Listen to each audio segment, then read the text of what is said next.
आपका स्वागत है मेरे YouTube चैनल आचार्य नवीन एडुकेयर पर। मैं हूं नवीन सर, निदेशक आचार्य कुलम बिहार। जैसा कि आप लोगों को पता है कि आगामी केंद्रीय शिक्षक पात्रता परीक्षा की तैयारी को अंतिम लूक देने के लिए मैंने अपने चैनल पर बूस्टर वीडियो और मैराथन वीडियो की जो सीरीज है वह शुरू की है।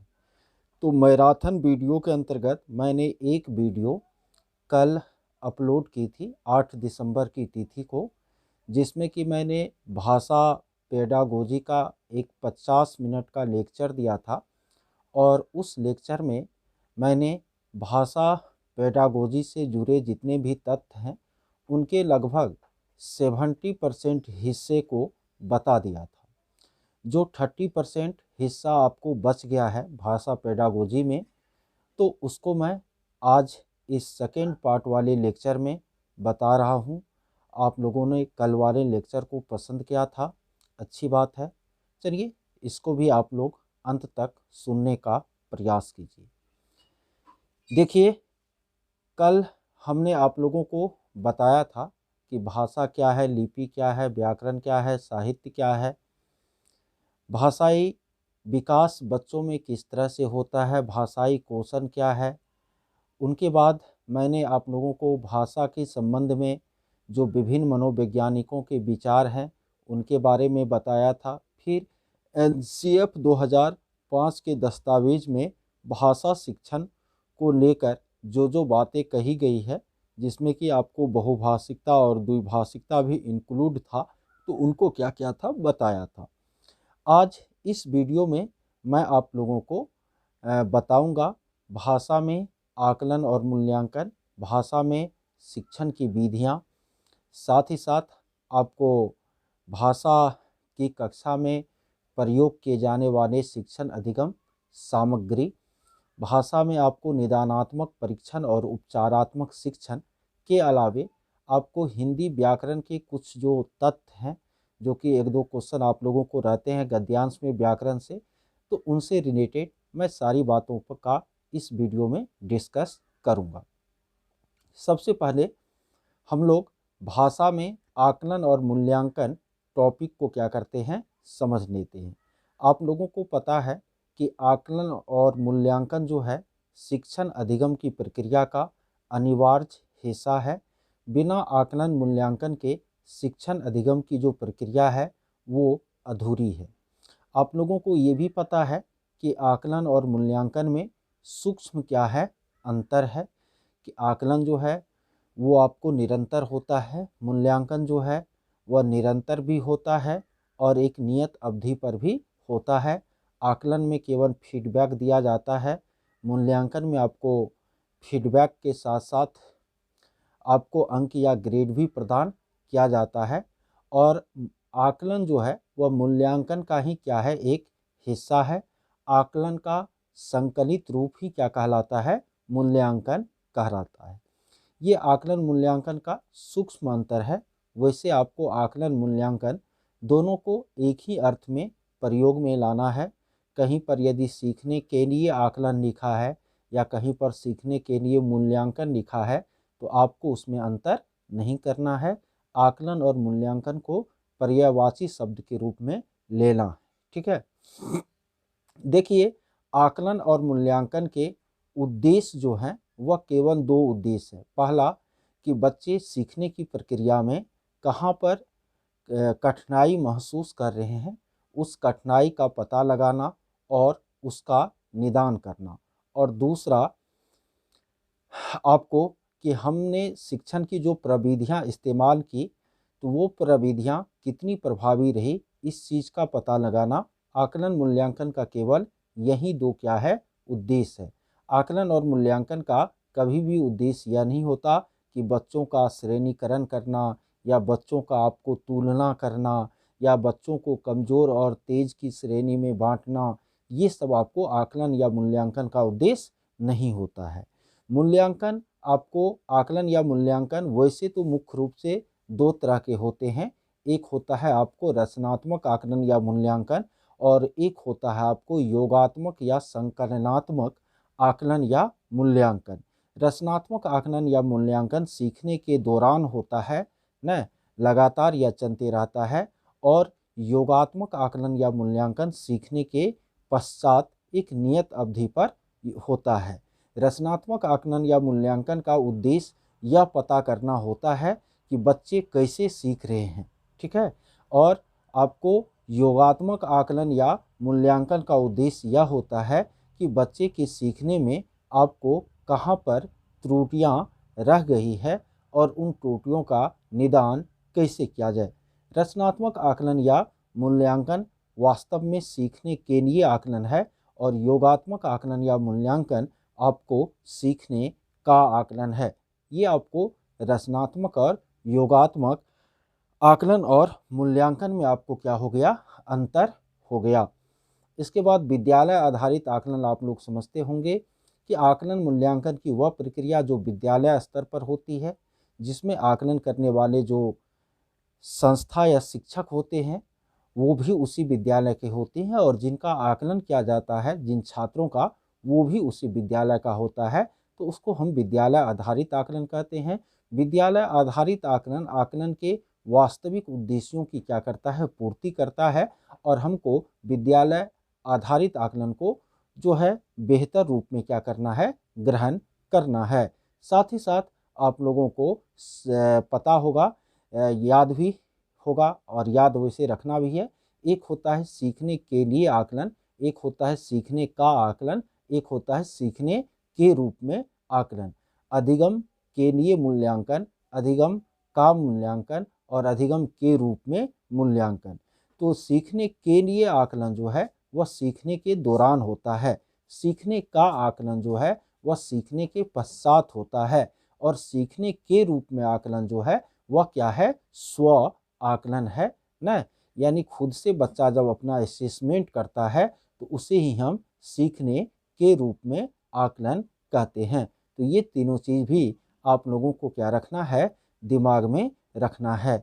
देखिए आज जो है सतत और व्यापक मूल्यांकन का युग है, जिसमें बच्चा के निरंतर मूल्यांकन पर क्या किया जाता है, जोर दिया जाता है। साथ ही साथ बच्चा के शैक्षिक और सहशैक्षिक दोनों ही क्षेत्रों के मूल्यांकन की कोशिश आपको व्यापक मूल्यांकन में की जाती है।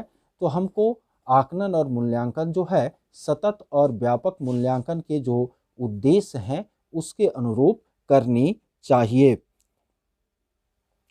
देखिए आपको प्रारंभिक स्तर पर न 1 to 5 में जो हम बच्चों का भाषा में आकलन करते हैं तो मुख्य रूप से 4 तरह के भाषाई कौशलों का क्या करते हैं, आकलन करते हैं। एक होता है श्रवण कौशल का आकलन, एक होता है वाचन कौशल का आकलन, एक होता है पठन कौशल का आकलन और एक होता है आपको लेखन कौशल का आकलन। श्रवण कौशल के आकलन का अर्थ यह होता है कि इस चीज़ को जांचना कि बच्चे जो है सुनकर समझ रहे हैं या कि नहीं समझ रहे हैं। जैसे कि श्रवण कौशल के आकलन के लिए हम शिक्षण के दौरान या शिक्षण के पश्चात बच्चों से जो है क्या कर सकते हैं, छोटे छोटे प्रश्न पूछ सकते हैं। तो इससे हमें यह पता चल पाता है कि बच्चे जो है सही तरीके से अर्थ के साथ, भाव के साथ सुन पा रहे हैं या नहीं सुन पा रहे हैं। इसी तरह वाचन कौशल का यदि हमें आकलन करना हो तो हम यह आकलन करते हैं कि बच्चे जो है अपनी भावनाओं को सही तरीके से दूसरे के सामने अभिव्यक्त कर पा रहे हैं या कि नहीं कर पा रहे हैं। इसी तरह पठन कौशल का यदि हम आकलन करते हैं तो वहाँ हमारा उद्देश्य होता है कि बच्चे अर्थ सहित पढ़ पा रहे हैं या नहीं पढ़ पा रहे हैं, अर्थात पढ़ करके अर्थ और विचारों को ग्रहण करने में सक्षम हुए हैं या कि नहीं हुए हैं। और इसी तरह आपको लेखन कौशल के आकलन का उद्देश्य यह होता है कि बच्चे जो है वह सही तरीके से, सही तरीके का मतलब हुआ कि बच्चे अपने विचारों को सही तरीके से अभिव्यक्त कर पा रहे हैं या नहीं कर पा रहे हैं। हमेशा ध्यान रखिएगा कि प्राथमिक स्तर पर हम बच्चों से बहुत अधिक व्याकरणिक शुद्धता की अपेक्षा नहीं कर सकते हैं। हमको यह देखना है कि बच्चे में आपको चिंतन हो पा रहा है या नहीं, बच्चे मौलिक रूप से अपने विचारों को बोलकर और लिखकर अभिव्यक्त कर पा रहे हैं या नहीं, बच्चे आपको अर्थ सहित सुन और पढ़ पा रहे हैं या नहीं, इस चीज़ पर हमको विशेष क्या करना होता है, फोकस करना होता है। और जानते हैं प्राइमरी लेवल पर आकलन या मूल्यांकन का सबसे बेहतर तरीका है कि हम बच्चे को भाषा प्रयोग का अधिक से अधिक क्या दे, अवसर दे, और हम बच्चों के भाषा प्रयोग का क्या करें, अवलोकन करें ना। बच्चे को भाषा प्रयोग का ज़्यादा से ज़्यादा क्या दे, अवसर दे, और उनके हम भाषा प्रयोग का क्या करें, अवलोकन करें, और जो अवलोकन के पश्चात तथ्यों को हम पाते हैं उसको रिकॉर्ड करें, उनका जो है उनको पोर्टफोलियो में क्या करें, स्थान दे। तो ये आपको प्राइमरी लेवल पर भाषा के आकलन और मूल्यांकन में अत्यंत क्या है, महत्वपूर्ण है। याद रखिएगा, आकलन और मूल्यांकन हमेशा वैध होना चाहिए, विश्वसनीय होना चाहिए, वस्तुनिष्ठ होना चाहिए, व्यवहारिक होना चाहिए, और आपको मानक होना चाहिए। और ये क्या है, ये आकलन और मूल्यांकन चैप्टर में मैंने आप लोगों को वैधता, विश्वसनीयता, वस्तुनिष्ठता आदि के बारे में बताया है। ये आकलन मूल्यांकन की विशेषताएं हैं जिनको आप लोगों को याद रखना है। देखिए, प्राइमरी लेवल पर आकलन की जो विधियां हैं उसमें निरीक्षण या अवलोकन बहुत ही बेस्ट है। अवलोकन क्या होता है ये मैंने एक बूस्टर वीडियो में भी आप लोगों को क्या किया है, बताया है। तो अवलोकन को आप अच्छा मानिएगा।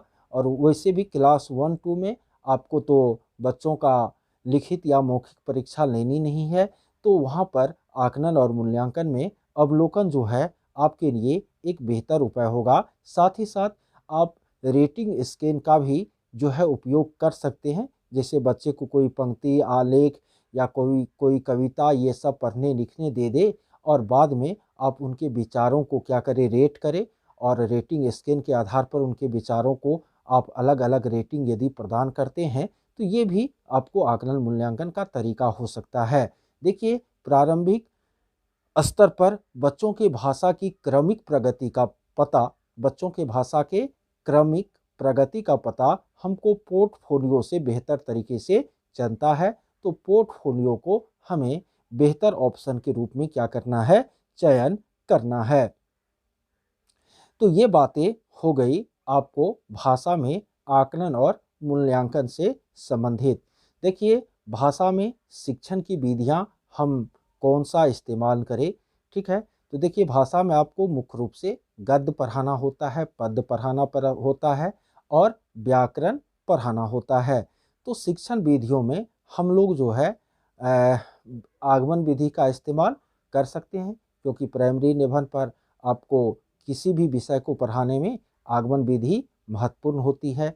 हम लोग कहानी कथन विधि का प्रयोग कर सकते हैं। याद रखिएगा, प्राइमरी लेवल पर जब भी हम कविता पढ़ाते हैं तो वो कविता हमेशा सरल होना चाहिए और गई श्रेणी में होना चाहिए, जिसका कि बच्चे और शिक्षक सामूहिक रूप से गायन कर सके। तो वो कविताएं आपको प्राइमरी लेवल पर बेहतर मानी जाती है। प्राइमरी लेवल पर बच्चों को जब भी व्याकरण बताना चाहिए तो वह भाषा संसर्ग की विधि के द्वारा बताना चाहिए। साथ ही साथ प्राइमरी लेवल पर बच्चों के शब्दकोश में वृद्धि के लिए हम जो है कभी भी या कोई कठिन शब्द, नया शब्द आ जाए तो उसका हम अर्थ बोर्ड पर लिखा करके बच्चों को रटवाए नहीं, न ही हम शब्दकोश देखने के लिए बच्चे को कहे, बल्कि बच्चे को नए शब्दों का अर्थ जो है अनुमान करने के लिए कहे। तो इनसे बच्चों के शब्द भंडार में आपको अपेक्षित क्या हो पाती है, वृद्धि हो पाती है। ठीक है। तो ये प्राइमरी लेवल पर आपको गद्य पद आदि के शिक्षण से संबंधित कुछ बातें हो गई। वैसे शिक्षण विधियां जो है आप लोग जो है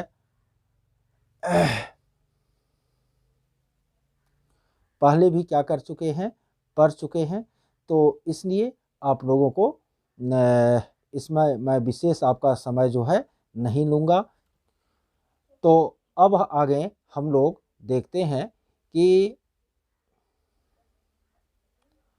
अब हम लोग शिक्षण विधियों पर थोड़ा बहुत चर्चा के बाद आगे देखते हैं कि भाषा शिक्षण में आपको किन किन शिक्षण अधिगम सामग्रियों का प्रयोग करना चाहिए।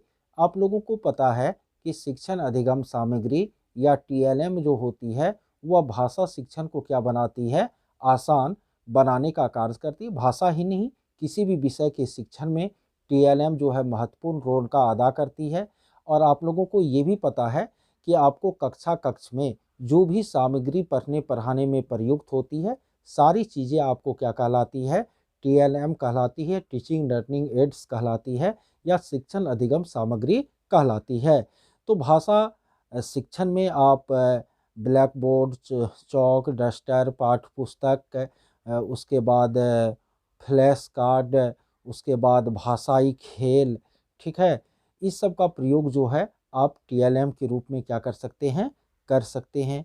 ठीक है, बाल साहित्य का भी आपको टीएलएम के रूप में प्रयोग किया जा सकता है। वैसे भी प्रारंभिक स्तर पर बाल साहित्य को आपको हमेशा सकारात्मक रूप में लेना है, क्योंकि बाल साहित्य के अध्ययन से बच्चे को भाषा के विभिन्न सौंदर्यों का क्या चलता है, पता चलता है। तो उम्र सापेक्ष बाल साहित्य पर हमें जोर देना चाहिए। साथ ही साथ बच्चे आपको, चूँकि कक्षा आपको समावेशी है आजकल, जिसमें कि आपको सब तरह के बच्चे हैं, तो अतः यदि हम दृश्य और श्रव्य सामग्री का प्रयोग शिक्षण अधिगम की सामग्री के रूप में करते हैं तो यह सब तरह के बच्चे के लिए क्या है, आपको बेहतर है, अनुकूल है। तो दृश्य श्रव्य सामग्री का हमको ज़्यादा प्रयोग टीएलएम के रूप में करनी चाहिए भाषा की कक्षा में। और कुछ बातें हैं, देखिए, याद रखिएगा पाठ्य पुस्तक के बारे में। देखिए, पाठ्य पुस्तक जो है वह शिक्षण का एक साधन है। शिक्षण का क्या है, एक साधन है, लेकिन शिक्षण का एकमात्र साधन पाठ्य पुस्तक नहीं है।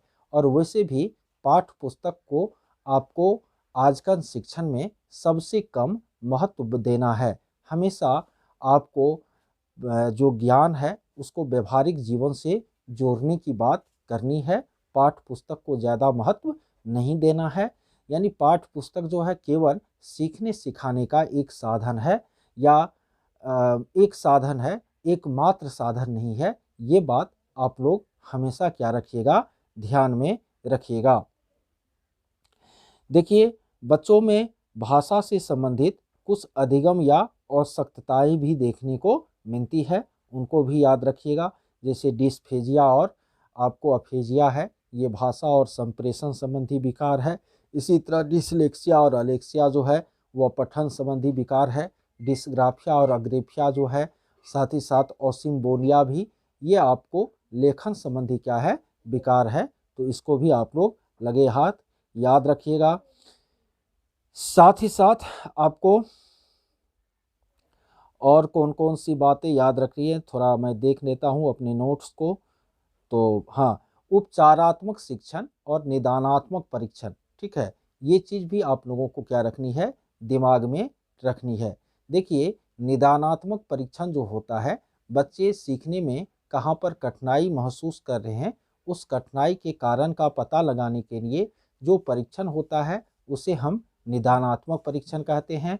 और फिर उस कठिनाई के निदान के लिए जो शिक्षण कार्य किया जाता है उसे हम उपचारात्मक शिक्षण कहते हैं। देखिए, भाषा के कक्षा में बच्चे कई प्रकार की जो है त्रुटियां प्रदर्शित करते हैं। कुछ बच्चे उच्चारण दोष से ग्रसित होते हैं, कुछ जो है लेखन दोष से ग्रसित होते हैं। तो फिर हमको अलग अलग तरीकों का क्या करना होता है, इस्तेमाल करना होता है। इसमें एक चीज़ याद रखिएगा, स्वर आगम, स्वर भक्ति और स्वर लोप को, स्वर आगम, स्वर भक्ति और स्वर लोप को। स्वर आगम क्या है, जब हम किसी शब्द का उच्चारण करते हैं लेकिन उच्चारण में एक नया अक्षर ला करके हम रख देते हैं तो वह स्वरागम कहलाता है। जैसे लिखा जाता है दंत स आधा अना का न, स्नान, स्नान, लेकिन उसको हम पढ़ते हैं स्नान, तो अ वर्ण इसमें ला करके हम क्या किए, जोड़ दिए। तो ये हो गया आपको स्वरागम, यानी स्वर का इसमें क्या हो गया, आगम हो गया। एक होता है आपको स्वर लोप। क्या होता है, स्वर लोप। स्वर लोप क्या होता है आपको, जैसे कि आपको स्वर लोप का एक उदाहरण मैं आप लोगों को दे दूं। जैसे कि हम पढ़ते हैं क्षत्रिय को छत्री पढ़ देते हैं ना, क्षत्रिय य लिखा जाता है लेकिन उसको पढ़ देते हैं छत्री, यानी य को बिल्कुल लुप्त कर देते हैं।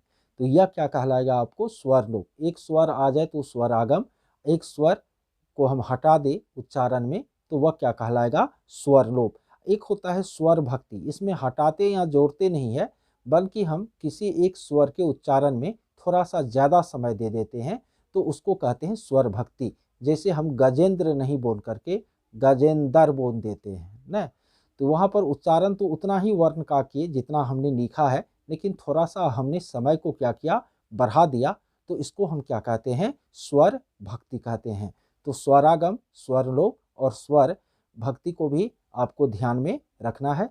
देखिए, बच्चे में उच्चारण दोष का एक कारण यह भी हो सकता है कि बच्चे की जो मातृभाषा है न, यदि उससे विलग भाषा बच्चा जो है पढ़ता है तो वहाँ मातृभाषा के प्रभाव के कारण उच्चारण दोष जो है देखने को मिलता है। जैसे आप लोगों ने नाटक देखा होगा, अंग्रेज सब जो आपको हिंदी बोलता है तो वह तो का उच्चारण नहीं करके टॉ का उच्चारण करता है ना, डारोगा, इस तरह का उसका उच्चारण होता है अंग्रेज सबका हिंदी।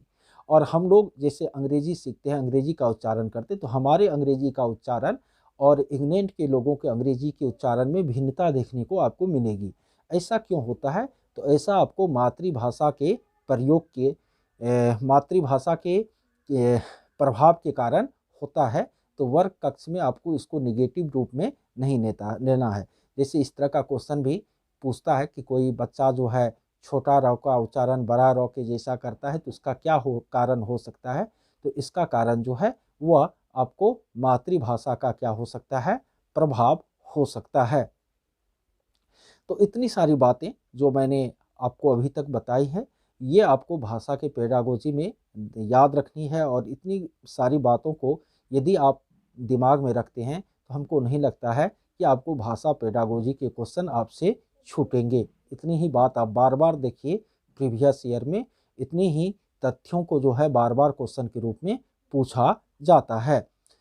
अब हम इस मैराथन वीडियो के लास्ट में, यानी भाषा पेडागोजी के मैराथन वीडियो के सेकेंड पार्ट के लास्ट में आपको हिंदी व्याकरण के कुछ टॉपिक के बारे में क्या कर देते हैं, बता देते हैं। आप लोगों को पता है कि एक गद्यांश और एक पद्यांश आपको प्रथम भाषा के रूप में हिंदी में पूछे जाएंगे। एक में 9 क्वेश्चन, एक में 6 क्वेश्चन रहेगा, जिसमें मुश्किल से 2 या 3 क्वेश्चन या अधिकतम 4 क्वेश्चन जो है वह व्याकरण रिलेटेड होता है। और वो जो व्याकरण पूछा जाता है उसी गद्यांश या पद्यांश में जो निहित आपको व्याकरण होते हैं उनसे ही क्या किया जाता है, पूछा जाता है। तो व्याकरण के सिलेबस पर बहुत अधिक मेहनत करने की आप लोगों को ज़रूरत नहीं है। आपने कॉमनली जो अभी तक पढ़ी है ना, चूँकि स्नातक किए होंगे, बीएड किए होंगे, तो इतना दिन तक आपने स्कूली स्तर पर भी व्याकरण बहुत सारा पढ़ा होगा, तो वही ज्ञान आपका काम आएगा। अभी आप जो पढ़िएगा व्याकरण बहुत ज़्यादा, तो उससे आप कोई इफेक्ट पड़ने वाला नहीं है, ठीक है। तो इसलिए उसको लेकर आपको ज़्यादा चिंता करने की ज़रूरत नहीं है। व्याकरण में वर्ण विचार को नहीं देखिएगा, शब्द विचार में आपको देखना है तत्सम, तद्भव, देशज और विदेशज। विदेशज को आपको आगत शब्द भी कहते हैं, इसको याद रखिएगा कि संस्कृत में हिंदी में संस्कृत का जो मूल शब्द है उसको हम तत्सम कहते हैं। जैसे कि अग्नि हो गया, दधि हो गया, दुग्ध हो गया, ये सब क्या है, आपको तत्सम है। और तत्सम का जो बिगड़ा हुआ रूप है उसे हम तद्भव कहते हैं। जैसे अग्नि से आग हो जाता है, दधि से दही हो जाता है, तो तत्सम का बिगड़ा हुआ रूप क्या है, तद्भव है। तत्सम से तद्भव, ये आप व्याकरण में यदि एक बार देख लीजिएगा तो आपके लिए बेहतर रहेगा। मेरे नोट में तो वो है ही। उसके बाद आपको देशज शब्द हो गया कि देश के स्थानीय भाषाओं से जो शब्द हिंदी में आए हैं, जैसे लोटा, डोरी, ये सब, तो वो आपको देशज हो गया। और विदेशी भाषा जैसे अंग्रेजी, फारसी, उर्दू से जो शब्द आपको हिंदी में आए हैं वो आपको विदेशज या आगत शब्द हो गया। तो ये जो आपको हिंदी के शब्दों का उद्गम या उत्पत्ति या उद्भव की दृष्टि से 4 भेद है, तत्सम, तद्भव, देशज और विदेशज। इसको दिमाग में रखना है।